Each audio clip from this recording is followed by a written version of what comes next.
श्रीमद् भागवत को यो संकर्षण परम्पराको पनि प्रसंग उठाउँदै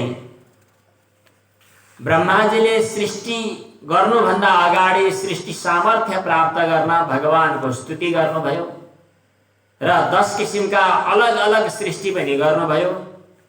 अनि मनुहरूको सृष्टि, समयको सृष्टि, अनि आफ्नो मस्तिष्क प्रधान भागबाट एउटा पुरुष र हृदय प्रधान भावबाट एउटा स्त्रीको सृष्टि गर्नुभयो ब्रह्माजीले। ती स्त्रीको नाम चाहिँ शतरूपा थियो। स्वयं प्रकट भएको हुनाले ती पुरुषको नाम चाहिँ स्वयम्भू थियो। स्वयम्भू मनु र शतरूपा आफ्ना मानस प्रथम पुत्र ब्रह्माजीले सृष्टि गर्न आदेश दिनुभयो। उनका 3टा छोरीहरू र 2टा छोराहरू भए। प्रियव्रत, उत्तानपाद छोरा थिए। आकुति, देवहूति, प्रसूति 3टी छोरीहरू थिए। यो पछाडि प्रसंग आउँछ। त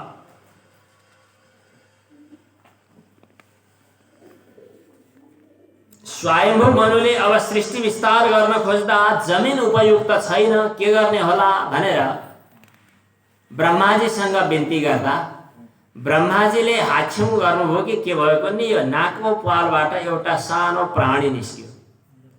त्यो सानो प्राणी हेर्दै जाँदा त ठुलो बराह बँदेल बनेको रहेछ, बँदेल। अनि यो के होला भनेर दङ परेर सबैले हेर्दा हेर्दै त्यो त अग्लो डाँडा बराबर, पर्वत बराबर अग्लो बनिरहेको रहेछ। गजमात्रः प्रववृद्धे तद अद्भुतमभूत महान्। यो अद्भुत आश्चर्य भयो। अनि उसले आवाज गर्न थाल्यो, घर घर घुर घुर आवाज गर्न थाल्यो। त्यो देख्दा सबै त्यहाँका ऋषिमुनिहरू जति थिए उनीहरूले यो भगवानको अवतार हो भन्ने देखे। किनभने एउटा बँदेलको आकारमा देखा परेको छ। अनि त्यो बँदेलका कान, अनि यो के भन्छ अगाडि चुच्चो, दाह्रा, अनि त्यसको चाहिँ अंग प्रत्यङ्गहरू, रौँहरू हेर्दा सबै यज्ञमा काम लाग्ने चिजहरू छन्। प्रणिता, प्रोक्षणी, सुरो, कुश, स्फेय, यस्ता यस्ता कुराहरू शरीरमा देखिन्छन्। भनेपछि त यज्ञ नै रहेछ भनेर उनीहरूले स्तुति गरे। यज्ञावतार भगवानको जय होस्। जितं जितं ते जित यज्ञ भावनः त्रयीं तनुं स्वां परिधुन्वते नमः। यद रोमगर्तेषु निलियुरध्वराः तस्मै नमः कारणसु करायते। अनि ती बराह भगवानले मिस्सो गरेर टाउको ठाडो पार्नुभयो। त्यसपछि पृथ्वी तल जहाँ रसातलमा विलीन भएकी थिइन् त्यहाँ गएर रसातलबाट पृथ्वीलाई उद्धार गरेर लिएर आउनुभयो। अब कथा अघिल्लो कल्पको हो। भागवत कथा भन्न थालिसकेपछि अलिअलि कथा भन्नु पर्यो, समय गति हेरेर। अघिल्लो कल्पको, अघिल्लो युगको, अघिल्लो समयको कुरा हो। कश्यप ऋषिकी दिति नाम गरेकी पत्नीमा, कश्यप ऋषिकी दिति नाम गरेकी पत्नीमा 2टा पुत्रहरू जन्मिएका छन्, जसको नाम हिरण्याक्ष र हिरण्यकशिपु छ। त्यसको पनि कथा छ। दितिले सन्ध्याकालको समयमा विषय भोग गर्ने इच्छा गरेको हुनाले ती असुर दानवहरू जन्मिएका हुन्। असुर अर्थात् विषय भोगमा आसक्त। तिनीहरू को थिए त भन्ने कथाका लागि अझ अघिल्लो चर्चा याद गर्नुपर्छ। भगवान नारायण लक्ष्मी सहित वैकुण्ठमा बस्नुहुन्छ भन्ने हजुरहरूलाई थाहा छ। एक दिनको कुरा हो, लक्ष्मीजी भगवान नारायण भएको ठाउँमा सरासर जान खोज्दा वैकुण्ठका 2टा द्वारपालहरूले रोकेछन्। लक्ष्मीजीलाई रिस उठेछ। म यहाँकी घरधनीलाई पनि, घरको मालिकनीलाई पनि रोक्ने तिमीहरूको जागिर खुस्काइदिन्छु, पर्ख न भनेर भगवान नारायण भएको ठाउँमा चाहिँ अब आग्रह गर्न थाल्नुभयो लक्ष्मीजीले। भगवान नारायणले भन्नुभयो तिमीले भन्यौ भन्दैमा घरका कामदारहरूलाई निष्कासन गर्न थाले भने मलाई दुनियाँले के भन्ला?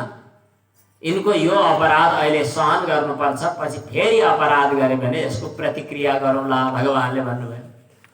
एक पटकको कुरा हो, सनक सनन्दन सनातन सनत कुमार 4 योगीश्वरहरू भगवानको दर्शन गर्नका लागि वैकुण्ठमा गएका छन्। वैकुण्ठ शब्दको अर्थ चाहिँ विचार गर्नु होला। जहाँ जाँदा कुण्ठा हुँदैन। कुण्ठा माने टकराव, ठक्कर।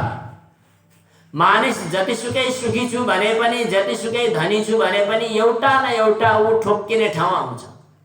जहाँ कुण्ठा छैन, जहाँ एउटा उन्मुक्त अवस्था छ, मुक्ति छ, हो त्यसलाई नै वैकुण्ठ भनिन्छ। तर त्यहाँ पनि जय विजय, मैले जिते भन्ने किसिमको भावना, एक किसिमको घमण्ड, एक किसिमको जय विजयको भावना, यो जो हुन्छ त्यो चाहिँ अलिकति अवरोधको रूपमा रहन्छ। ती जय विजय ढोकामा बसेका थिए। सनकादिहरू भगवानको दर्शन गर्न जाँदा जय विजयले रोके। जय विजयले रोकिदिएपछि सनकादिहरू अलिकति रिसाए भन्ने छ। यो रिसाए भन्ने ठाउँमा यहाँ एउटा गजबको शब्द आएको छ कि कामानुजेन सहसा त उपप्लुताक्षा। रिसलाई भन्नु पर्यो भने यहाँ कामानुज भन्छन्, कामको भाइ। काम माने विषयको आसक्ति, विषयको आसक्ति, कामनाको चाहनाको भाइ चाहिँ क्रोध। रामको भाइ रामानुज, कामको भाइ कामानुज। जहाँ राम त्यहाँ रामानुज, जहाँ काम त्यहाँ क्रोध। काम र क्रोध दुईटा सँगसँगै जन्मिएका दाजुभाइ भन्ने कुरा त गीतामा पनि आएकै छ। काम एष क्रोध एष रजोगुण समुद्भव। एउटैका छोरा हुन् नि, रजोगुणका छोरा कामना र क्रोध। महासनो खञ्चुवा, महापापमा असाध्य अपराधी। विद्धेन मिह वैरिणम, शत्रु याद गर्नु, हलचल गर्लान्, खुसुक्क भित्र पस्लान्, याद गर्नु। त कामानुजेन सहसा त उपप्लुताक्षा। क्रोधले जब आँखा चाहिँ उपप्लुत भए, राता राता भए आँखा, सनकादिहरूले भन्न थाले कि तिमीहरू वैकुण्ठमा बसेर पनि भगवानको चरणको सेवा गरेर पनि तिमीहरू भगवानको चरणको सेवा गर्ने जस्ता रहेनछौ। भगवान समदर्शी हुनुहुन्छ, तर तिमीहरूमा यो विषम स्वभाव। तद्धर्मेणाम निवसताम विषमः स्वभाव। त्यसैले तिमीहरू चाहिँ विषम भयो कि तिमीहरूको अब पद खुस्कियो।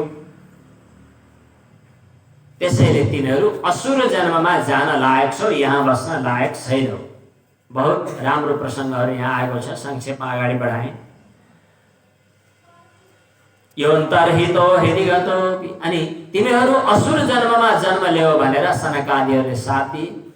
भगवान नारायण आफ्नो दिव्य सिंहासनबाट उठेर तुरुन्तै आउनुभयो र ब्राह्मण देवहरूलाई हात जोड्दै भन्नुहुन्छ, ओहो योगीश्वरहरू यहाँ पाल्नु भएको रहेछ। हाम्रा सेवकहरूले अपराध गरे, यसको अपराध त मैले नै गरेको ठहर छ। त्यसैले हजुरहरूले जो दण्ड दिनुभयो एकदम राम्रो गर्नुभयो। यो दण्ड त उनीहरूलाई मात्रै होइन, मलाई पनि हुनुपर्दछ, किनभने मेरा सेवक हुन् नि यिनीहरू। एक पटक होइन, 3 पटक हुनुपर्दछ। यो कुरा सुनेर सनकादिहरू दङ्ग परे। अरे भगवानको यो विचित्र प्रवृत्ति स्वभाव। यिनीहरू एक पटक होइन 3 पटक पृथ्वीमा जानेछन् र असुर जन्ममा, असुर योनिमा जन्म लिनेछन्। असुर भनेको के? असुर भनेको प्राण। असुसु रमन्ते इति असुराः। प्राण अर्थात् प्राणमय शरीर। हजुरका कतिवटा जीव छन्? जीव भन्छन् होइन, शरीरलाई जीव भन्छन्। 5वटा रे, मेरो त एउटै छ भन्नु होला। एउटा अन्नमय शरीर, भात खाएर हुर्किने। अनि एउटा त्यहाँ भित्रको चाहिँ यसलाई तागत शक्ति सामर्थ्य दिने, खुम्चिने, यताउति चल्ने चलाउने बनाउने, भोक प्यास लगाउने, खुम्चिने खुम्च्याउने बनाउने एउटा अर्को शरीर छ, जसलाई चाहिँ प्राण भन्छ। प्राणमय शरीर। त्यो शरीरभित्र अर्को पातलो सानो शरीर छ जहाँ संकल्प विकल्प गर्ने काम हुन्छ, मनोमय शरीर। अनि जहाँ फेरि ज्ञानेन्द्रियहरू सहितको बुद्धि भएको छ, विज्ञानमय शरीर। त्यहाँभन्दा पल्तिर अर्को के हो थाहा छैन, हो कि जस्तो लाग्छ, सबैको कारण भएको अज्ञान शरीर, जसलाई आनन्दमय शरीर, कारण शरीर, अज्ञान शरीर जे भने पनि हुन्छ। पाँचवटा शरीरहरू छन्। त असु भनेको के? प्राणमय शरीर, आत्मामा रमाउने, आत्माराम भए। यो स्थूल शरीर जस्तै हो त्यो असुर शरीर, प्राण शरीर, त्यसमा रमाउने अर्थात् भोगमा रमाउने, खाने पिउने मोज मज्जा गर्ने चाहिँ प्राणका धर्म हुन् होइन त। प्राणस्य धर्मौ असना पिपासे। प्राणमय शरीरमा रमाउने भएको हुनाले तिनलाई भनिन्छ असुर। असुरका तीनटा स्टेप, श्रेणी, स्तरहरू हुन्छन्। काम, क्रोध र लोभ। एउटा कामना प्रधान असुर जन्म, एउटा क्रोध प्रधान असुर जन्म, एउटा लोभ प्रधान असुर जन्म। यी हिरण्याक्ष यी के जय विजयहरू पहिलो पटकमा लोभ प्रधान असुर जन्ममा जन्मिए हिरण्याक्ष र हिरण्यकशिपु भए। दोस्रो जन्ममा यिनीहरू चाहिँ काम प्रधान भए, रावण र कुम्भकर्ण। रावण कामनाले सीता माताप्रति आसक्त भयो, रावणमा कामना प्रधान थियो। हिरण्याक्ष हिरण्यकशिपुमा लोभ प्रधान थियो। अनि शिशुपाल दन्तवक्त्रमा चाहिँ क्रोध प्रधान थियो। यी तीनटा, कामः क्रोधश्च लोभश्च तस्मादेतत् त्रयं त्यजेत्। यी तीनटालाई छोडिदिनु। त्रिविधम, यी तीनटा त नरकका ढोका हुन्, तीनटा ढोका। त्रिविधम नरकस्येदं द्वारं नाशनमात्मनः कामः क्रोधस्तथा लोभः तस्मादेतत् त्रयं त्यजेत्। त भगवान नारायणले सहमति दिए झै गरी आफू पनि सँगै आउने झै गरी यो भन्नुभएको छ। यिनै हिरण्याक्ष, यिनै जय विजय दितिको गर्भबाट असुर भएर जन्मिए। कश्यप ऋषिका दुईटी पत्नी छन्। कश्यप भनेको के हो? यास्क ऋषिले लेख्नु भएको के अरे यास्कले लेख्नु भएको चाहिँ निरुक्तमा पश्यति इति पश्यकः पश्यक एव कश्यपः। आत्मतत्व साक्षात्कार गर्ने योगीलाई कश्यप भनिन्छ। उनका दुईटा मनोवृत्तिहरू, बुद्धिवृत्तिहरू छन्, जसलाई दिति र अदिति भनिन्छ। दिति दोवखण्डने धातुबाट भन्छ, तिङ क्षय धातुबाट पनि भन्छ क्या। द्यति खण्डयति दिति। तेरो र मेरो भन्ने भावना, द्वैत भावना, द्वन्द्व भावना, भेद भावना, भेद बुद्धि, त्यो दिति हो। अदिति चाहिँ अभेद भावना, आत्मीयता। अदितिबाट देवताहरू जन्मिन्छन्, दितिबाट असुरहरू जन्मिन्छन्। यिनै दितिको गर्भबाट भयंकर दुईटा असुरहरू जन्मिए, जसको नाम एउटा हिरण्याक्ष, एउटा हिरण्यकशिपु। अक्ष भनेको आँखा, हिरण्य भनेको सुन, जसको आँखामा धन सम्पत्ति मात्रै टल्किरहन्छ, जे गर्दा पनि पैसो। सत्संग गर्न जाने के फाइदा? देवघाट गएर दान गरौँ के फाइदा? विशेष गरी महेश आश्रममा गएर दान गरौँ, त्यहाँ त त्यो ताम्रपत्र के पत्र दोसल्ला सोसल्ला गरेर हात्ती चढाएर जय जय पनि भन्दैनन्, किन जाने? जहाँ भित्तामा नाम ठसिन्छ, जे गर्दा पनि लोभ प्रवृत्ति। यस्ता प्रवृत्तिलाई के भनिन्छ त भन्दा हिरण्याक्ष। हिरण्याक्षले के गर्यो भन्दा यो पृथ्वीलाई नै अपहरण गरेर रसातलमा पुर्यायो। जो लोभ प्रवृत्ति हो, त्यो लोभ प्रवृत्तिले, लोभको पनि अर्को भाइ छ जसको नाम भोग हो, लोभ सँगसँगै आउने, त्यो हो हिरण्यकशिपु। कशिपु माने बिस्तारा, पलङ, सिरानी, जसको सुनकै पलङ थियो। एकपटक कति 4 लाखको पलङ भनेर निकै समाचारमा आएको थियो। सुनको त थिएन त्यो पनि। अचेल त धेरै लाखका पलङहरू हुन्छन्, तर सुनको अझै पनि थाहा छैन। हिरण्यकशिपु चाहिँ यता थाहा छैन होला। अहिले पनि अरबतिर धेरै धेरै धनीहरू छन्, सुनको बनाउँछन् होला। हिरण्यकशिपु नेपालमा त छैन त्यस्तो। हिरण्यकशिपु भने असाध्यै धेरै धन सम्पत्तिको भोग गर्ने प्रवृत्ति। यी दुवै प्रवृत्तिहरू दण्डनीय छन्। त भगवानले हिरण्याक्षलाई वराह अवतार भएर दण्ड दिँदै हुनुहुन्छ। हिरण्याक्षले पृथ्वी पुरै अपहरण गर्दा पनि उसको लोभ पुरा भएन। पृथ्वी लिएर रसातलमा पुगेको छ। रसातलमा पुगेको त्यो हिरण्याक्षलाई वराह अवतार भगवान घुरघुर गर्दै जलभित्रै प्रवेश गर्नुभयो। दुईटाको बिचमा घम्साघम्सी युद्ध भयो। युद्धको बेलामा आकाशबाट देवताहरूले हेरिरहेका थिए। देवताहरूले भन्छन्, अरे भगवान अब त सन्ध्याकाल हुन थालेको छ, असुरहरूको बल बढ्ला, यतिखेरै प्रहार गरिबक्स्योस्। अनि भगवान वराह अवतारसँग हिरण्याक्षको केही कुराकानी पनि भएको छ। अनि त्यसपछि अन्त्यमा गदाको प्रहारले वध गरिदिनु भएको छ। अनि हिरण्याक्षलाई उद्धार गरिदिनु भयो। हामी वध गरेको मारेको भन्दैनौँ, उद्धार गरेको भन्छौँ। त्यसपछि आफ्नो दाराको टुप्पोमा पृथ्वीलाई राखेर भगवान बाहिर प्रकट हुनुभयो। देवताहरूले पुष्पवृष्टि गरे हिरण्याक्ष वधकारी भगवानको। अनि सृष्टिको विस्तार गर्न पृथ्वी लायक भइन्। यज्ञ अवतार भगवानले नै लोभीहरूको पन्जाबाट पृथ्वीलाई मुक्त गर्नुहुन्छ। समाज लोभीहरूको आक्रमणमा पर्यो भने सृष्टि लायक हुँदैन। लोभीहरू जब देशको नेतृत्व गरेर बस्छन् त्यतिखेर पृथ्वी सिर्जनाको लायक हुँदैन। दिने संस्कार त यज्ञ संस्कार हो। यज्ञले लोभ प्रवृत्तिमाथि विजय प्राप्त गरेपछि मात्रै पृथ्वी सिर्जनाको सृष्टिको लायक बन्छन्। यसको एउटा भाव पक्ष यो। ब्रह्माजीले विभिन्न किसिमका सृष्टिहरूको रचना गर्नुभएको छ। त्यसपछि उतापट्टि कर्दम ऋषि जो तपस्या गरेर बसिरहनु भएको थियो, भगवानले गएर वरदान दिनुभयो, अब तिमीले बिहे गर भन्नुभयो। ब्रह्मचारी दुई किसिमका हुन्छन्, एउटा नैष्ठिक, एउटा उपकुर्बाणक। तिमी उपकुर्बाणक व्रतमा बसेका छौ, तिमीले अब विवाह गर्नुपर्दछ। तिमीलाई छोरी दिन कर्दम के अरे स्वयम्भू मनु आउनुहुनेछ भनेर भन्नुभयो। स्वयम्भू मनु रथमा चढेर त्यही पवित्र तीर्थस्थलमा जानुभयो जहाँ कर्दम मुनि तपस्या गरेर बसिरहनु भएको थियो। ठिकै छ, भगवानको आज्ञा हो भनेर कर्दम मुनिले देवहूतिसँग विवाह गर्नुभयो। यहाँ भव्य विवाहको प्रसङ्ग छ, मैले एकदम संक्षेपमा बताएँ।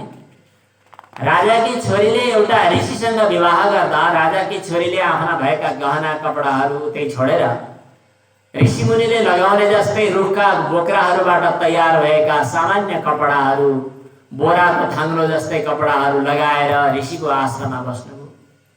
तर ऋषि तेजस्वी शक्तिशाली भएको हुनाले आफ्नो तेजले, आफ्नो शक्तिले, आफ्नो तपस्याले एउटा दिव्य विमान सृष्टि गर्नुभयो कर्दम ऋषिले।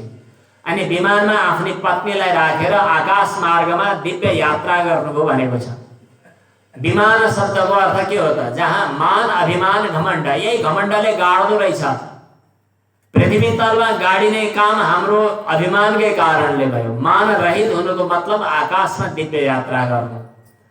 विमानयान, हामीले विमानको कुरा सुनेका छौँ। तला, धेरै तलै तला भएको मनको गति अनुसार हिँड्ने, जहाँ त्यही स्विमिङ पुलको व्यवस्था छ, त्यही चाहिँ उडानको व्यवस्था छ, त्यही घर गृहस्थीका विभिन्न सुख सौभाग्यको उपभोग गर्ने सामर्थ्य के सुविधाहरू छ। यस्तो विमानमा चढेर धेरै धेरै धेरै समयसम्म आकाशमा यात्रा गर्नुभयो। अनि अवतरण भयो। 9वटी छोरीहरू जन्मिसकेका छन्। 9वटी छोरी जन्मिएपछि अब म यसरी बस्नु हुँदैन, जान्छु साधनाको लागि भन्नुहुन्छ। देवहूति पत्नीले भन्नुहुन्छ, हजुरको यत्रो सङ्गत पाएपछि मेरो पनि त जीवनको कृपा उद्धार हुनु पर्यो। छोरीहरू त आफ्ना ऋषि माने पति घरमा जान्छन्, मेरो आधार के हुने होला? भगवानले भन्नुभयो, तिम्रो आधारको रूपमा पुत्र अवश्य जन्मिनेछ। भगवानको अवतारको रूपमा पुत्र जन्मिनेछ भन्नुभयो। नभन्दै केही समय पछाडि भगवान कपिल देवजीको जन्म भयो। कपिल देवजी भगवानको अवतार हुनुहुन्छ भन्ने थाहा पाएर कर्दम ऋषिले परिक्रमा गर्नुभयो, प्रणाम गरेर आफू साधनामा जानुभयो। कपिल देव भगवान जो देवहूतिका पुत्र कपिलदेव भगवान कर्दम कपिल याद गर्नु बाबुहरूले। कर्दम बाबाको नाम, छोराको नाम चाहिँ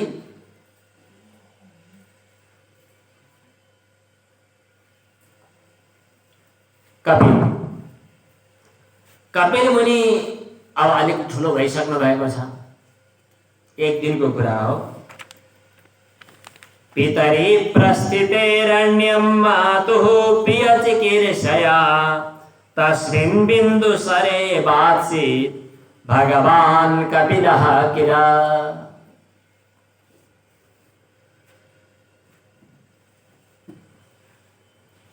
बिन्दु सरोवरमा तपस्या गरेर बसिरहनु भएका,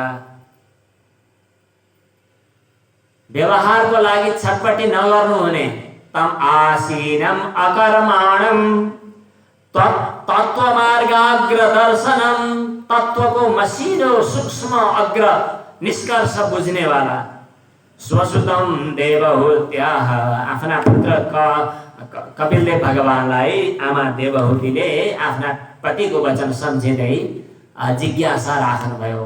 नसोधिकन शरणागत नभइकन गुरुले उपदेश गर्नुहुन्न।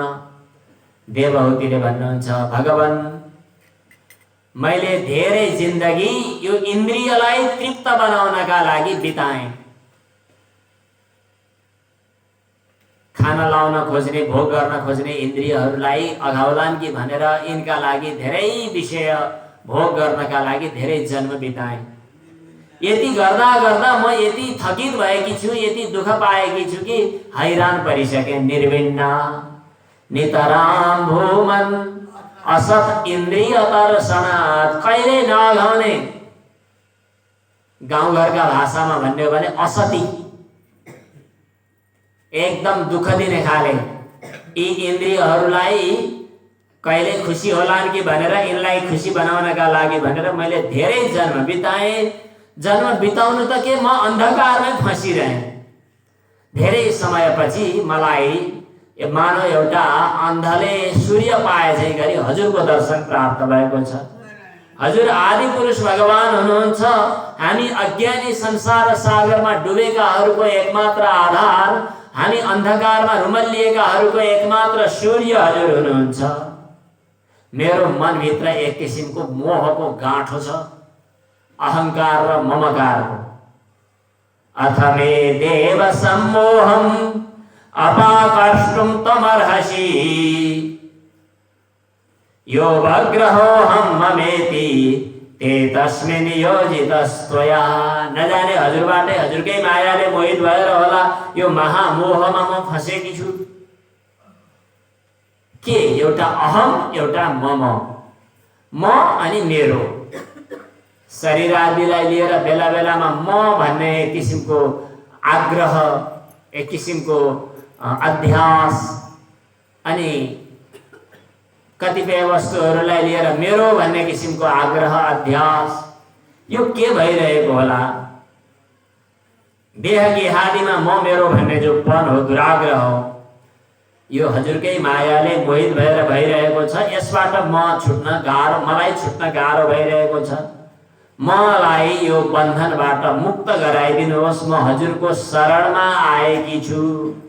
तन्त्वा गताहं शरणं शरण्यं स्वभृत्य संसार तरो कुठारं जिज्ञासयाहं प्रकृतेः पुरुषस्य नमामि सद्धर्मविदां वरिष्ठं।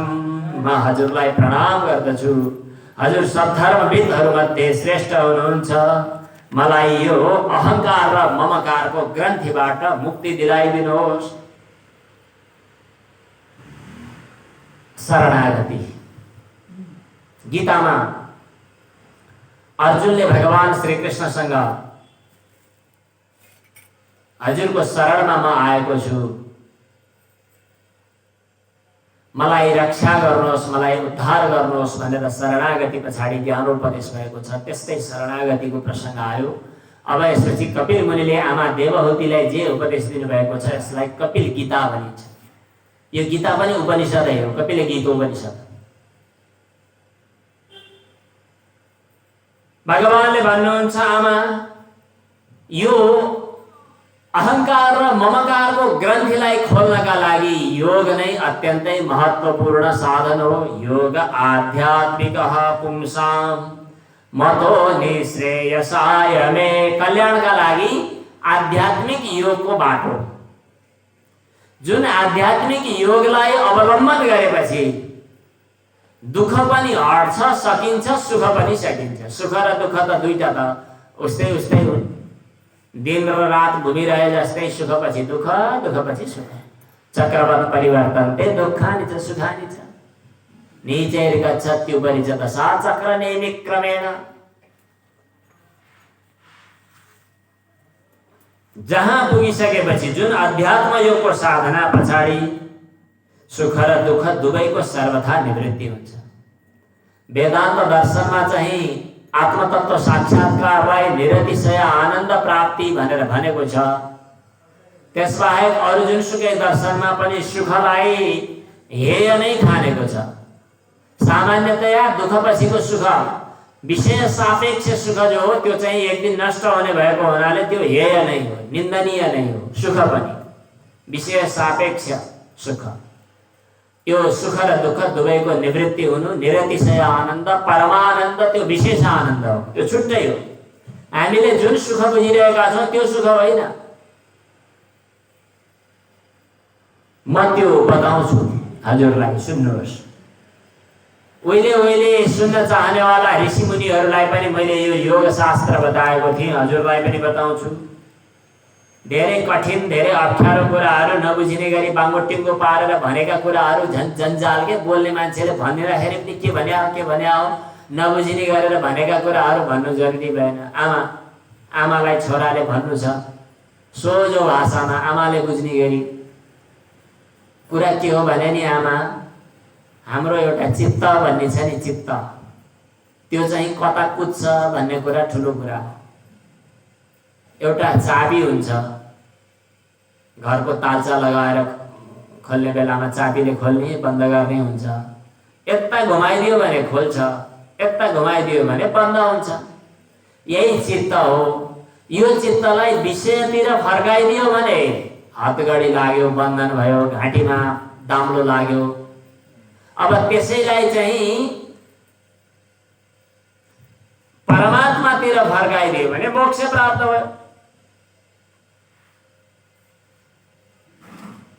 चेतः खल्वस्य बन्धाय, बन्धन र मोक्षको, मुक्तये चात्मनो मतम, मोक्ष र बन्धन दुवैको कारण त्यही चित्त नै हो। विषयमा आसक्त भयो भने बन्धन, परमात्मामा अनुरक्त भयो भने मोक्ष। धेरै कुरा गर्नुपर्ने जरुरी नै छैन, यति भए पुग्छ।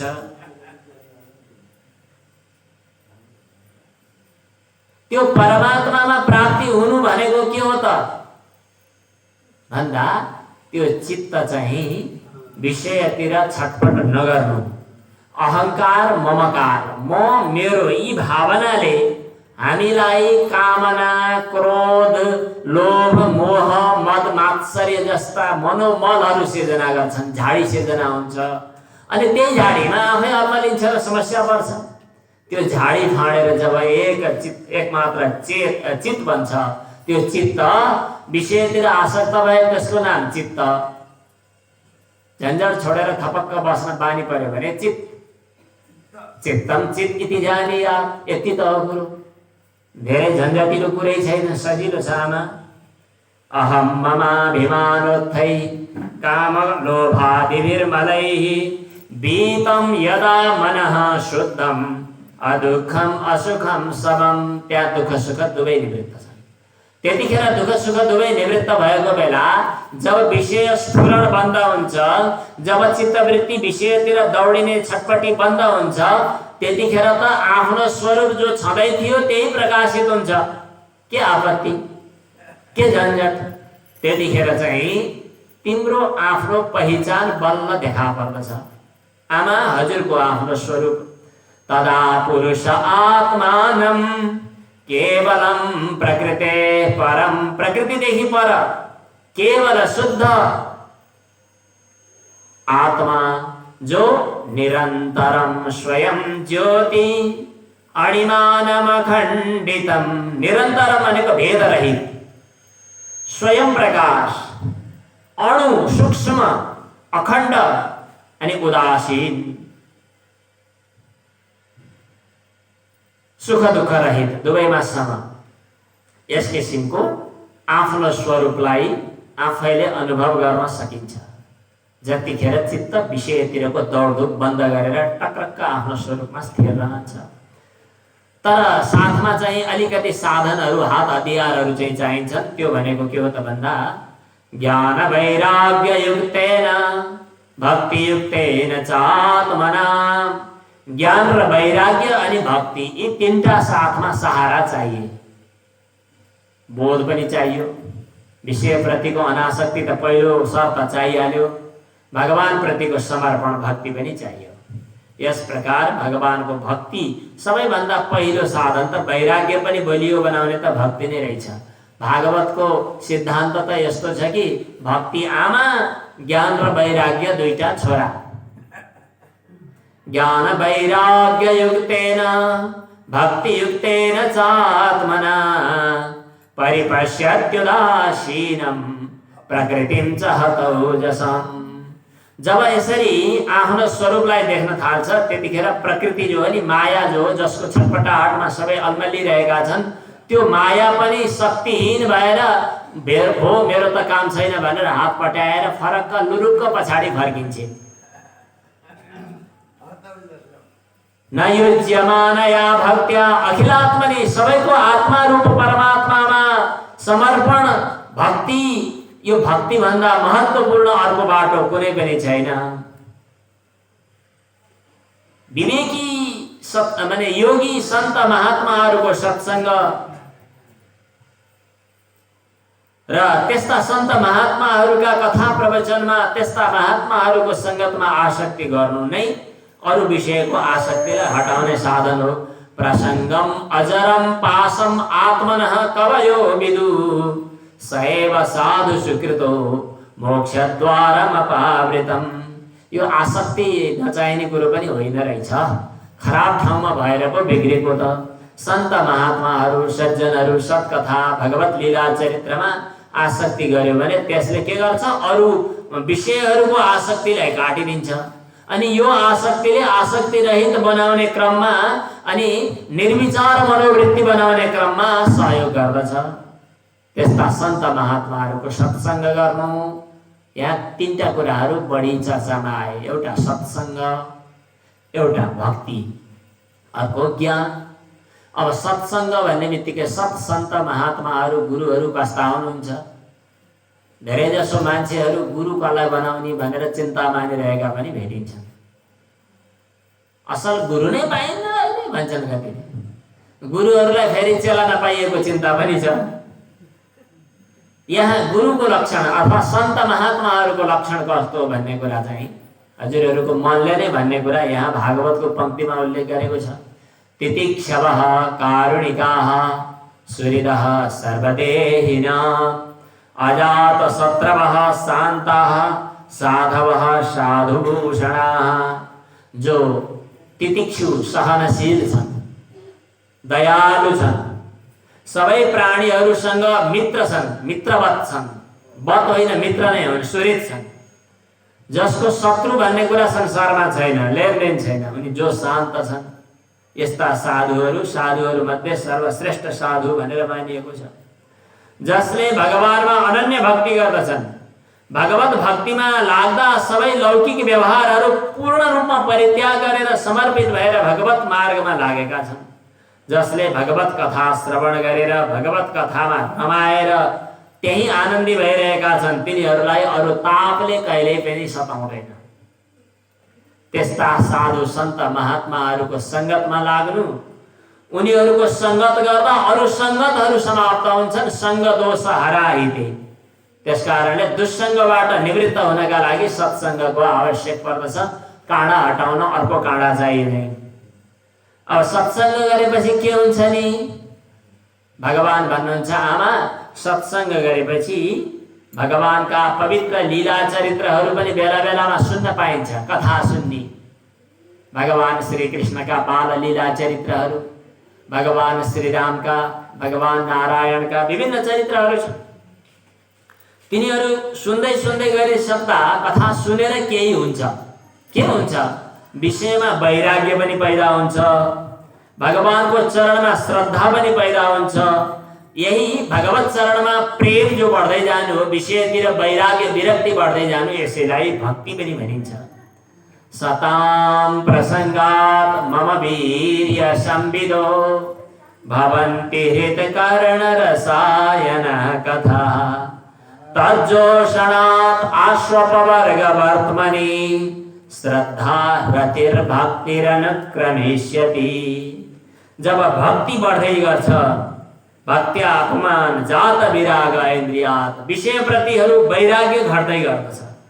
अनि त्यसपछि चित्तलाई नियन्त्रण गर्नका लागि केही समस्या पर्दैन।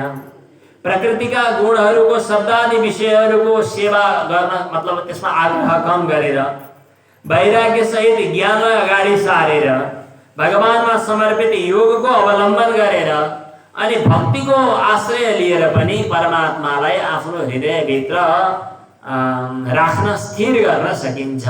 भनेपछि अब देवहूति आमाले सोध्नुभयो, त्यसो भए हजुरको भक्ति कस्तो हुन्छ?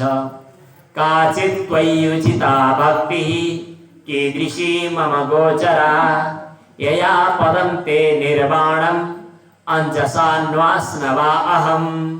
त्यसो भए हजुरको उपयुक्त भक्ति कस्तो हो, जुन भक्ति म जस्तो सामान्य नारीको लागि पनि सहज रूपमा निर्वाण पदवी प्राप्त गर्न सहयोग होस्, त्यस्तो भक्ति हजुरले धेरै प्रशंसा गर्नुभयो। त्यो भक्ति भनेको के हो, म त्यो सुन्न चाहन्छु। हे निर्वाण स्वरूप भगवान, हजुरले भगवत प्राप्तिका लागि जो भक्ति योग भनेर बताउनु भयो, त्यसका अङ्गहरू के हुन्छन् त्यो पनि आज्ञा होस्। मैले सजिलै बुझ्ने गरी भनिदिनु होला। भगवान कपिलदेवले भन्नुहुन्छ, आमा भगवानको भक्ति भनेको के हो त? देवानाम, यो भक्तिको लक्षण, देवानाम गुणलिङ्गानाम आनुश्रविक कर्मणाम सत्व एवैक मनसो वृत्तिः स्वाभाविकी तुया अनिमित्ता भगवती भक्तिः। यहाँ सम्भव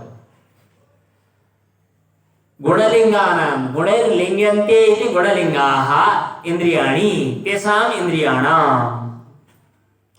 देवानां गुणलिङ्गानाम् आनुश्रविक कर्मणाम्।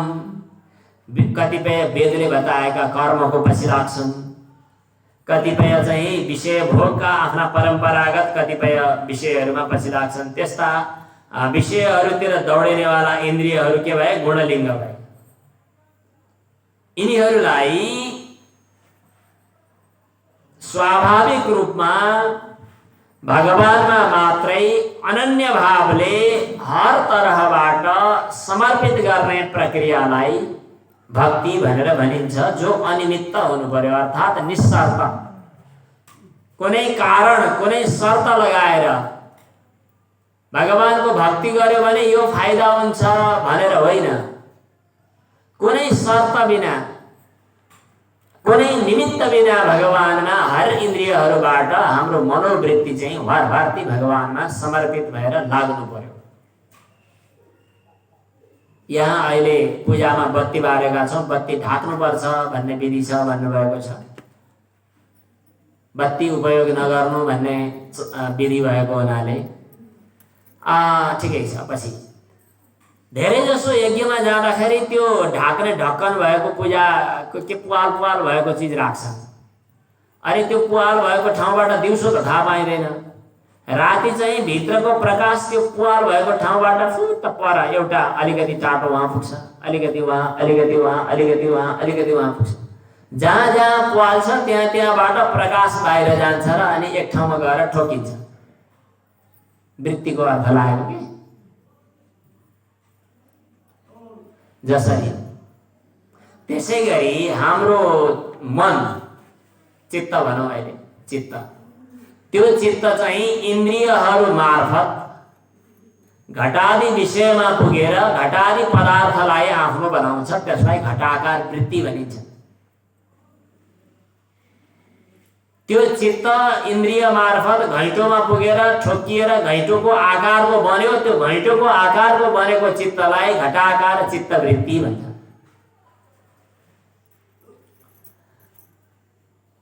जे वस्तु देख्छ त्यही आकारमा ढल्छ त्यो चित्त अनि ढालिन्छ। ढालिएपछि तदाकार चित्तवृत्ति भयो। हामीले आँखाबाट रूप हेर्छौं, रूप हेर्दै गर्दा रूपाकार चित्तवृत्ति भयो। कानबाट गयो शब्द सुन्यो, शब्दाकार चित्तवृत्ति बन्यो। नाकबाट चित्त गयो, गन्ध ग्रहण गर्यो, गन्धाकार चित्तवृत्ति गर्यो। जिब्रोबाट चित्त आयो, स्वाद लियो, स्वादाकार चित्तवृत्ति बन्यो। अनि त्यसपछि छालाले स्पर्श गर्दा क्या नरम भन्दैछ भने स्पर्शाकार चित्तवृत्ति बन्यो। हर इन्द्रियबाट चित्त बाहिर गएर एक एकवटा छाप लिएर आउँदैछ। यसलाई इन्द्रियहरूको वृत्ति छरिनु भनेर भनिन्छ। के वृत्ति छरियो भनियो र चित्त छरियो। यहाँ के बताइएको छ भने आँखाको माध्यमले चित्त बाहिर जाँदा पनि त्यसले अरू वस्तुलाई होइन भगवानलाई टिपोस्। कानबाट चित्त बाहिर जाँदै गर्दा त्यसले अरू शब्द होइन भगवानलाई टिपोस्। नाकबाट,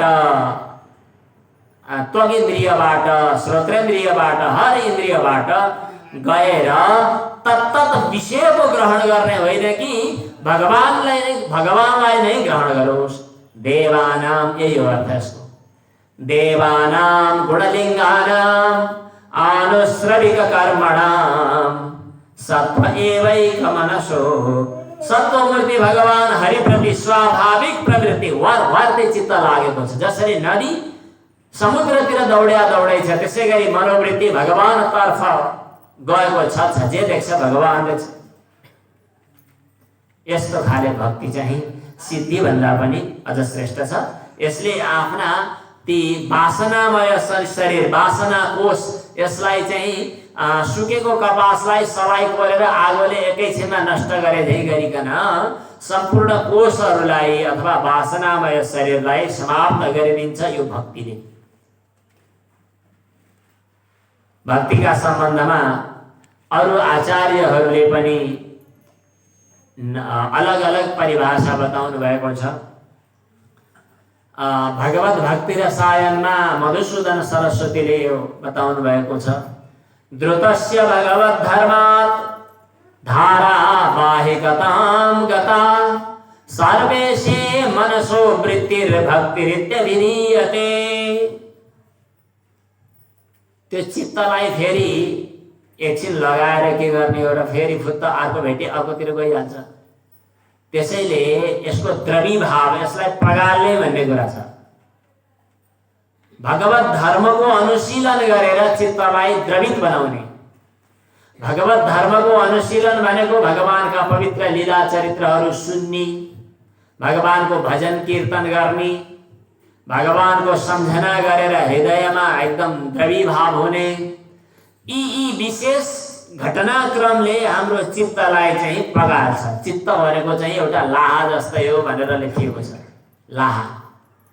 लाहा अलिकति तातो पायो भने पग्लिन्छ। हामी त्यो परीक्षाहरू विद्यार्थीको लिइसकेपछि केही गर्नु पर्दैन, नजिक गएर थाहा पाउने।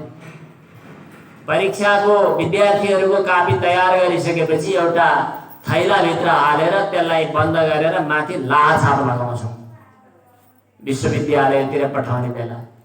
त्यो लाहा अलिकति पगाल्यो भने तप तप तप चुहिन्छ अनि त्यहाँ यसो छाप लगायो भने त्यो छाप कहिल्यै टुट्दैन। लाहा छाप लगाउने भनेको पक्का भयो, अब त्यहाँ थपघट गर्न झिक्न राख्न पाइँदैन भन्ने हुन्छ। त्यस्तो लाहा छापको पक्का चलन हुन्छ। त्यो लाहामाथि लागेको छाप चाहिँ अब भेटिँदैन भने जस्तै।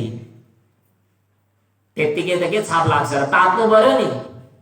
त्यसै गरी यो चित्तमा भगवानको भजन गरेर भगवानका पवित्र लीला चरित्रहरूको स्मरण गरेर द्रवित हुने, पग्लिने एउटा अवस्था आउनु पर्यो। त्यो पग्लिँदै गर्दा हुन त हाम्रा विभिन्न विषयका व्यवहारका घटनाहरू झ्याम झ्याम पञ्चेबाजा बजायो भने, छोरी अन्माउने बेलामा, कसैले गीत गाएका बेलामा मन त टोलाउँछ। तर त्यो द्रवी भाव भनेको तुच्छ विषय वैषयिक र व्यवहार, जे कुरा पहिले थियो त्यही कुरा, जे छाप पहिले थियो त्यही छाप पहिले अहिले लाग्यो त त्यो द्रवी भावको केही अर्थ छैन। अब एउटा नयाँ छाप लगाउनका लागि नयाँ द्रवीभाव चाहियो, जो भगवानको भजन कीर्तनद्वारा चित्त द्रवित होस्। त्यो द्रवीभूत भएको बेला भगवानको जो आकृति, भगवानको जो माने स्वरूप, भगवानको जो भाव आउँछ, त्यो भावले के गर्दछ त चित्तमा त्यो छाप बलियो बनेर बस्छ। यो नारद मधुसूदन सरस्वती भोगी जस्तो लाग्यो। द्रुतस्य भगवत धर्मात्, भगवत धर्मको अनुशीलन गरेर द्रवित भएको चित्तमा धारावाहिकतां गता, धारावाहिक बनेर निरन्तर तेल धारा नै भगवानमा मात्रै समर्पित भइरहेको छ। सर्वेशे मनसो वृत्तिर् भक्तिरित्यभिधीयते, सर्वोपाधि विनिर्मुक्तं तत्परत्वेन निर्मलं ऋषिकेण ऋषिकेश सेवनं भक्तिरुत्तमा। हर इन्द्रियले भगवत सेवा, घर धन्दा गर्दै गर्दा भगवानको सेवा भाव भयो भने सेवा त्यही हुन्छ त। यात्रा गर्दै गर्दा भगवानको सेवा,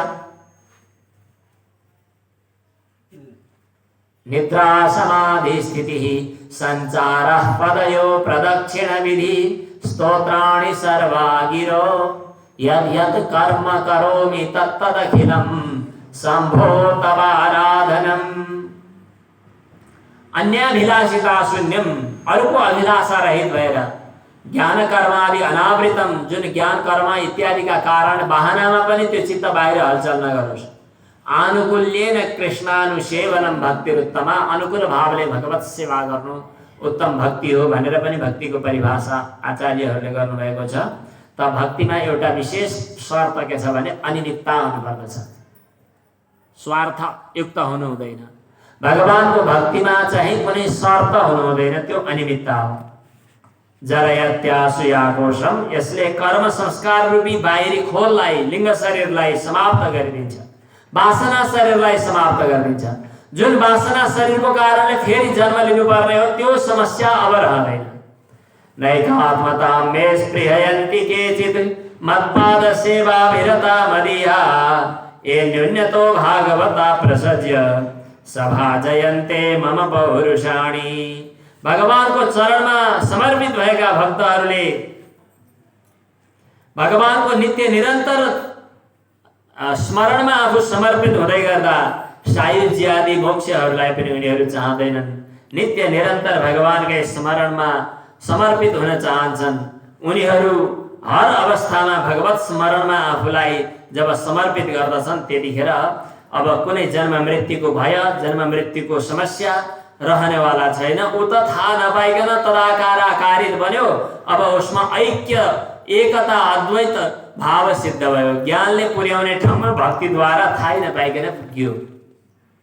त्यसैले त भक्तिको लक्षण गर्ने बेलामा बताइएको छ कि सा परानुरक्ति ईश्वरे, शाण्डिल्य मुनिको भक्ति परानुरक्ति, परम प्रेम भगवानमा।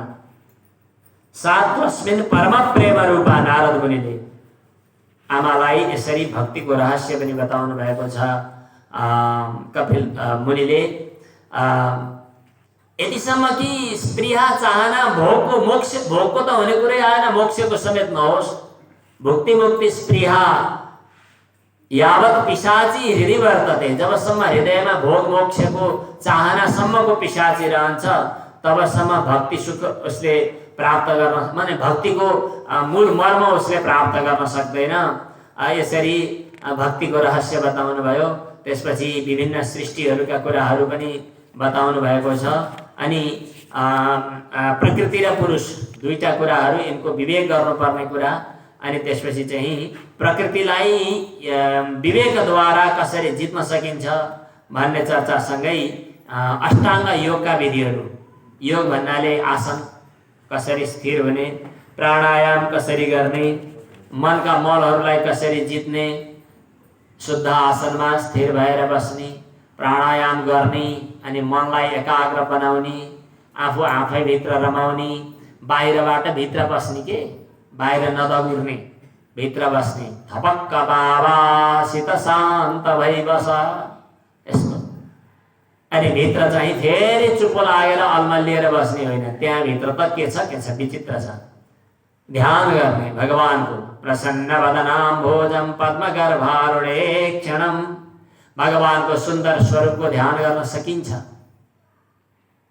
एउटा एउटा आधार नपाइकन मन बस्दैन भने कस्तो भगवान ध्यान गर्ने? सर्प छैन। मैले भने जस्तै मेरो भगवान मात्रै ध्यान गर, नत्र हुँदैन भन्दैन त।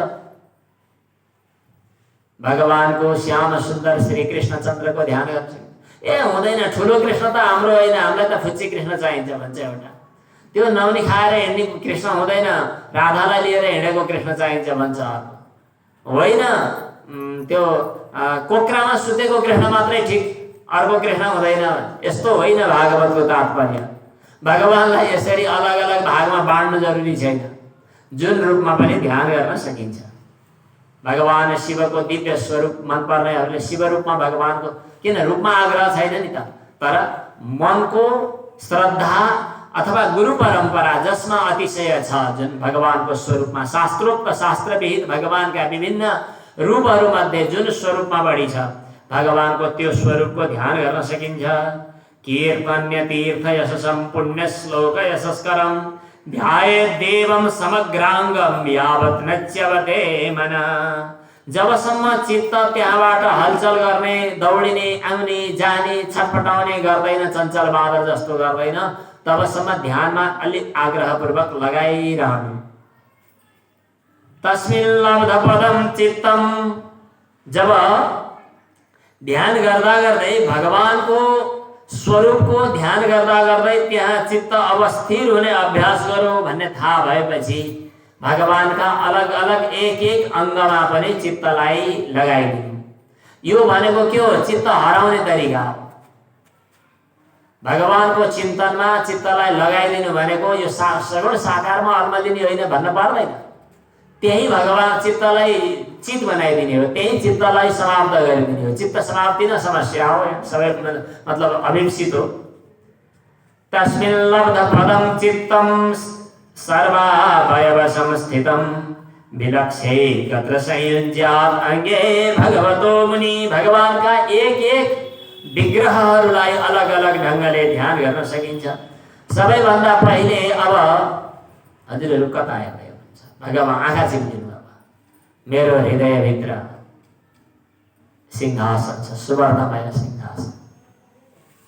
त्यो सुवर्णमय सिंहासनमा भगवान विराजमान हुनुहुन्छ, मुस्कुराइरहनु भएको। भगवानको चरण कमलको ध्यान गर्नु सर्वप्रथम। संचिन्तयेत् भगवतः चरणारविन्दम् वज्राङ्कुशध्वज सरोरुहलाञ्छनाढ्यम्। भगवानको त्यो चरण कमलको ध्यान गर्नु जहाँ वज्र, अंकुश, ध्वजा आदि चिन्हहरू सुशोभित छन्। ती अलग अलग चिन्हहरूले मेरो हृदयमा, वज्रले चाहिँ मेरा पापहरूको पहाडलाई तोडिरहेको छ, अंकुशले मलाई हठात विषयबाट खिचेर भगवानको चरणमा तानिरहेको छ, यमले मलाई भगवानको समीपमा स्थिर बनाइरहेको छ। भगवानको त्यो नखमणी चन्द्रिकाको ध्यान गर्दै गर्दा भगवानको त्यो नङ बीच भागमा अलिअलि उठेको छ, उत्तुङ्ग लाल लाल रातो रातो बनेको छ। त्यहाँबाट एक किसिमको ज्योति प्रकाश फैलिरहेको छ। उत्तुङ्ग रक्त विलसन नख चक्रवाल ज्योत्स्नाभि।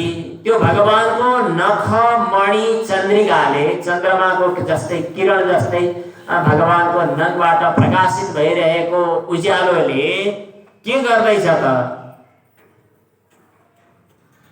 ज्योत्स्नाभि आहत महत हृदयान्धकारम। मेरो हृदय रूपी गुफाभित्र रहेको अन्धकारलाई नष्ट गरिरहेको छ भगवानको चरणको नख मणि चन्द्रिकाले। चन्द्रिका भनेको चन्द्रमाको किरण। भगवानको चरणको नख मणि चन्द्रिकाले मेरो हृदयभित्र रहेको अँध्यारोलाई, अन्धकारलाई नष्ट गरिरहेको छ। यो ध्यान गर्नु। जुन भगवानको चरण कमल प्रक्षालन गरेर प्रकट भएको जललाई भगवान शिवजीले शिरमा धारण गर्नु भएको छ र भगवान शिवजी गंगाधर हुनु भएको छ। यत् शौच निश्रित सरित प्रवरोदकेन तीर्थेन मृदधिकृतेन शिवः शिवभूत। त्यस्तो भगवानको चरणले के गर्दैछ त? मैले ध्यान गर्दैछु। मेरो ध्यान गर्ने ध्याताको मेरो हृदयभित्र रहेको पाप रूपी पर्वतलाई ध्वस्त गर्नका लागि इन्द्रको वज्र समान छ त्यो। ध्यातुर्मनः समलशैल निसृष्ट वज्रम ध्यायेत् चिरम भगवतश्चरणारविन्दम। यस्तै भगवानका दुईटा जानुहरू बेणौलाहरू जुन भगवती लक्ष्मीजीले नित्य निरन्तर जसको सेवा गरिरहनु भएको छ, यस्तै भगवानको जङ्घा जुन जङ्घा माने अतसीको पुष्प जस्तै नील वर्ण भएको, अनि गरुडजीको पीठमाथि गरुडजीको कन्धामाथि सुशोभित भइरहेको छ। उरु सुपर्ण भुजयो शोभमानौ ओजो निधि अतसिका कुसुमाभासौ व्यालम्बी पीत बरवाससी। अनि भगवानको पिताम्बरको तलपट्टि भगवानले जो सुवर्णमय यो कन्धनी भन्नु पर्यो, काञ्ची कलाप परिरम्भी नितम्ब बिम्बम पटुकी लगाउनु भएको छ। यस्तै भगवानको नाभि कमल जुन नाभि सरोवर भनेको चाहिँ तलाउ, भगवानको नाभिलाई तलाउ ठानेर भगवानको नाभिबाट प्रकट भएको कमलमा ब्रह्माजी पैदा हुनुभयो भनेर हामी भन्छौँ। त नाभि हृदम, नाभि भनेको के हो त? सामान्यतया पेटको मध्यभागमा रहने छिद्र नाइटो, तर हामी बाल्यकालमा नाभि भनेको भगवानको नाभिमै यो ब्रह्माजी पैदा हुने कमल फल्यो होला भन्ने लाग्थ्यो। नाभि भनेको त नभएव नाभि, सम्पूर्ण आकाश सम्पूर्ण शून्यता नै जुन भगवानको नाभि समान रहेछ, यो नाभि हृदय सम्पूर्ण लोकको आश्रय। यही नाभिमा त लोक छ, यही नाभिमा त ब्रह्माजीले सृष्टि गरिरहेका छन्। नभएव नाभि भगवान कति महान हुनुहुन्छ। जुन भगवानको उदर देशमा नाभि सरोवर छ, त्यहाँ ब्रह्माजीको आधार भएको सर्वलोकमय कमल प्रकट भयो। नाभि हृदम भुवन कोश गुहोदरस्थम यत्र आत्मयोनि, आत्मयोनि भनेको ब्रह्माजी स्वयंभू, यत्र आत्मयोनि दिशानाखिल लोक पद्मम व्यूढम हरिण मणिवृषस्तनयो रमुष्य। यस्तै मरकत मणि जस्तै भएको भगवानको दिव्य स्तन वक्षस्थल, अनि भगवानको लक्ष्मी निवास स्थान गर्ने छाती, त्यस्तै भगवानको गला, अनि कौस्तुभ मणिले सुशोभित भएको घाँटी, अनि यस्तै बाहु जुन बाहुले मन्दराचल पर्वतलाई रगड्दै गर्दा दिव्य शोभा प्रकट भइरहेको छ। यस्तै भगवानको हातमा रहेको शङ्ख, कौस्तुभ मणि, चक्र इत्यादिको ध्यान गर्नु। भगवानको मुस्कान, भगवानको मुहार, मुखकमल, यो ध्यान गर्दा गर्दै ध्यानायनं प्रहसितं बहुलाधरोष्ठ भाषारुणायित तनुद्विजकुन्द पङ्क्ति। आफ्नो हृदयभित्र ध्यान गर्नु। ध्यान गर्दा सुरुमा हामी दुईजना छौँ, एउटा ध्यान गरिने भगवान, एउटा ध्यान गर्ने म। तर ध्यान यस्तो चिज हो जसले दुईटालाई जोडेर एउटा बनाइदिन्छ। भक्त्या त्यो बीचमा जोड्ने टाँस्ने कुरो चाहियो नि, त्यो के हो त भन्दा भक्ति। भक्तिद्वारा जब चित्त आर्द्र बन्दै गरेको छ, त्यसपछि भगवानको स्वरूप भगवान र आफूले ध्यान गरिँदै गरेको भगवान र ध्यान गर्नेवाला आफू, यी दुईटा रहँदैनन्, दुईटा समाप्त हुन्छन्। भक्त्यार्द्रयार्पित मना न पृथक दिदृक्षे। अब थाहा नपाइकन द्वैतबाट सुरु भएको हाम्रो यात्रा अद्वैतमा गएर टुङ्गिएको छ। एवं हरौ भगवती प्रतिलब्ध भावो। यस प्रकार जब साधन ध्यानद्वारा हरिमय बन्दछ, त्यतिखेर उसको हृदय भक्तिद्वारा द्रवित हुन्छ। भक्त्या द्रवत हृदय उत्पुलक प्रमोदात्। उसको शरीरमा उत्कण्ठा भएको हुनाले रोमाञ्च हुन थाल्छन्। अनि आँखाबाट अश्रुधाराहरू बग्छ। अनि त्यसपछि यो चित्त बिस्तारै बिस्तारै तच्चापि चित्त बढिसम सनकेर निपियुन्ते। अब यो चित्तले पनि आफ्नो ध्येय वस्तुबाट आफूलाई ध्यान ध्येयको भाव समाप्त हुन्छ। जसरी बत्ती बल्दै गर्दा तेल सकिएपछि दीप शिखा जो बाहिर बलिरहेको अग्निको ज्वाला हो, त्यो ज्वाला चाहिँ के हुन्छ? तेल सकिएपछि निर्माण अवस्थामा पुग्छ। के मर्यो लड्यो त्यस्तो त हुँदैन, त बत्तीको लास लडे हुँदैन। बाहिर देखा परेको व्यष्टि दृश्य ज्वाला जो थियो त्यो अदृश्य समष्टि व्यापक अग्नि तत्वमा समाहित हुन्छ, प्राप्त हुन्छ, विलीन हुन्छ, निर्माण अवस्थामा पुग्छ। मुक्ताश्रयम यर्हि निर्विषयम, आश्रय रहित भएपछि निर्विषय हुन्छ, विरक्त हुन्छ, निर्वाण अवस्थामा पुग्छ। जसरी अग्निको ज्वाला।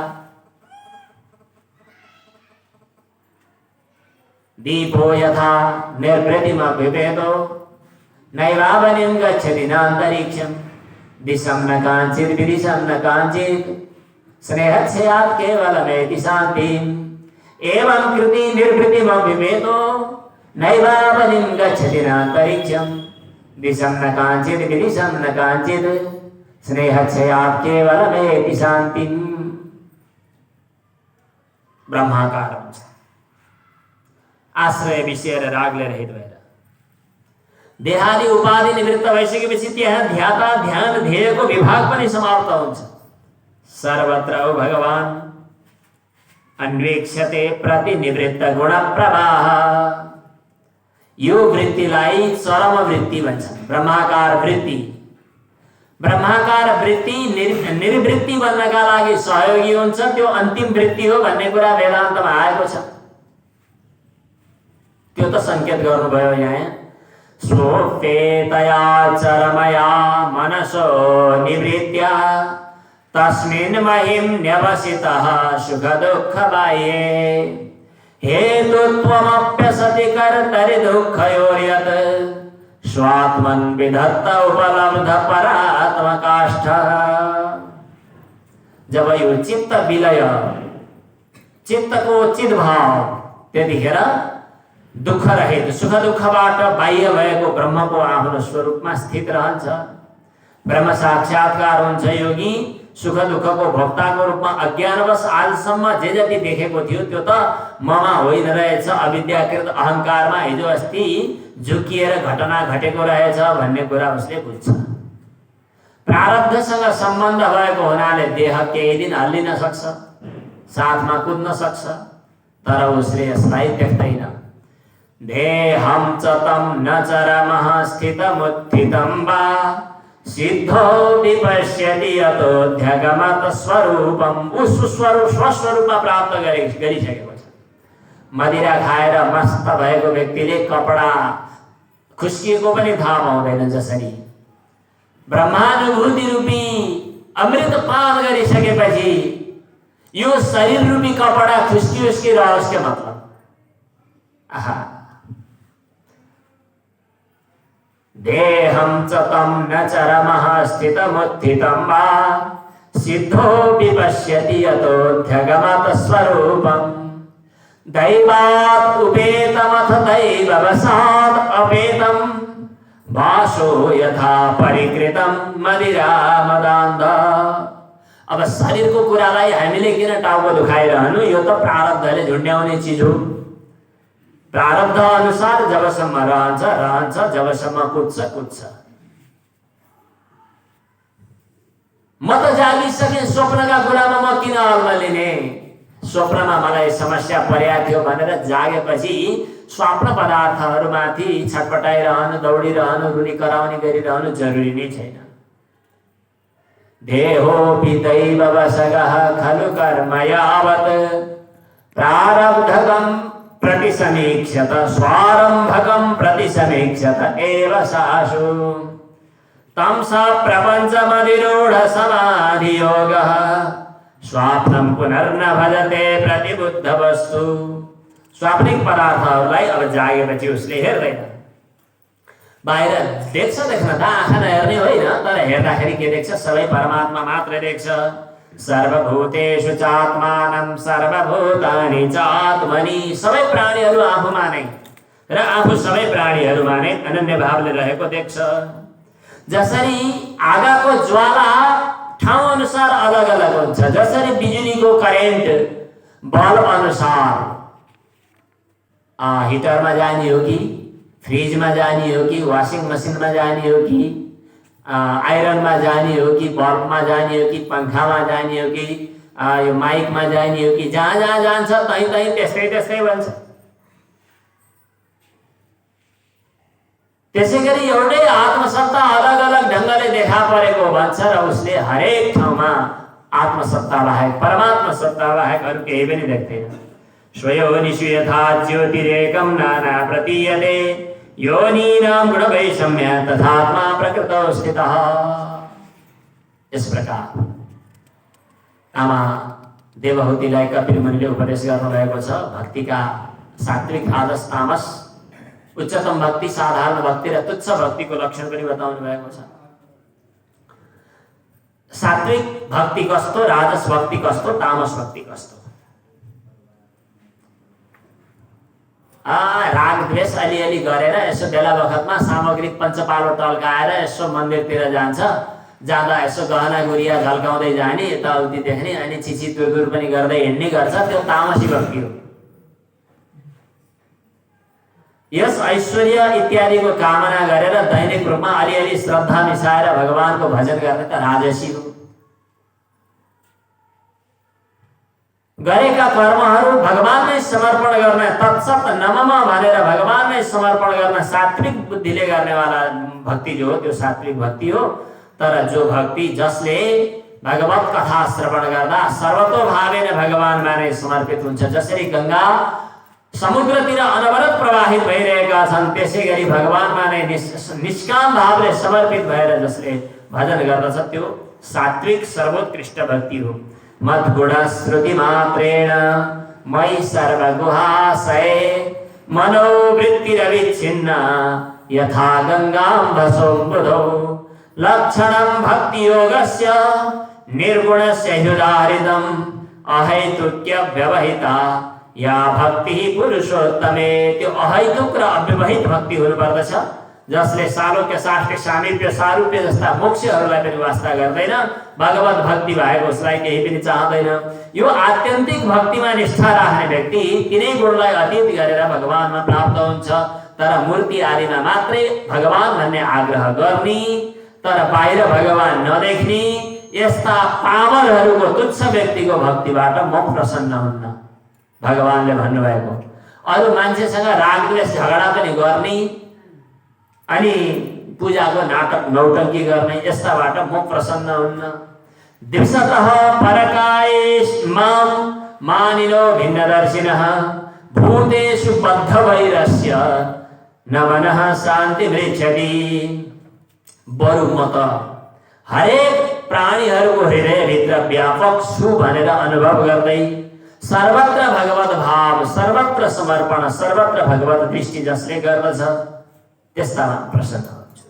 त्यसो भए व्यवहार गडबडाउने त होइन, व्यवहारमा उच्चावच अलिअलि हुन सक्छ, तर पनि यथोचित यथायोग्य भाव भगवत भाव हुनुपर्दछ। यस्तो खाले भगवत भक्तिको रहस्य बताउनु भएको छ। अनि शरीर आदिमा आसक्त हुनेहरू नरक जान्छन् भन्ने कुरा पनि छ। अनि यस्तै यस्तै कुरा गरेर धूम मार्ग, उत्तरायण मार्ग, दक्षिणायन मार्गबाट जानेहरूको गति बताएर देवहूतिलाई त ज्ञान भयो, हजुरहरूलाई के कसो भयो, देवहूतिलाई भगवानले दिनुभएको उपदेश पुरा भयो, देवहूतिले भगवानलाई प्रणाम गर्नुभयो। त्यसपछि आफू चाहिँ ब्रह्मण्यवस्थितमति, भगवान त विदा भएर जानुभयो, अलिकति आमालाई एकछिन पीडा जस्तो भयो, तर भगवानकै ध्यान गर्दै ब्रह्ममा अवस्थित भएर नित्य निरन्तर भगवानलाई स्मरण गरेर रहनुभयो। आमाले अब स्वप्नमा देखिएका वस्तुमा नअल्मलिए झै गरी व्यावहारिक प्रपञ्चमा उहाँ अल्मलिनु भएन र ब्रह्म प्राप्त गर्नुभयो अन्तिममा। यो तृतीय स्कन्धमा आएको कथा हो। हरि ओम तत्सत। आज चतुर्थ स्कन्ध सक्ने इच्छा थियो, समय पुरा भएछ, समयले घडीले कथा सुनेर बसेन छ भन्नु पर्यो, कुदेछ। हजुरहरू जस्तै निश्चल भएर बसिदिएको भए अब भोलि घडीलाई अलिकति याद गरेरै चतुर्थ स्कन्धदेखि कृष्ण जन्मसम्मको कथा श्रवण हुनेछ। हरि ओम तत्सत्। ओम पूर्णमदः पूर्णमिदं पूर्णात् पूर्णमुदच्यते पूर्णस्य पूर्णमादाय पूर्णमेवावशिष्यते। ओम शान्तिः शान्तिः शान्तिः। श्रीमन्नारायण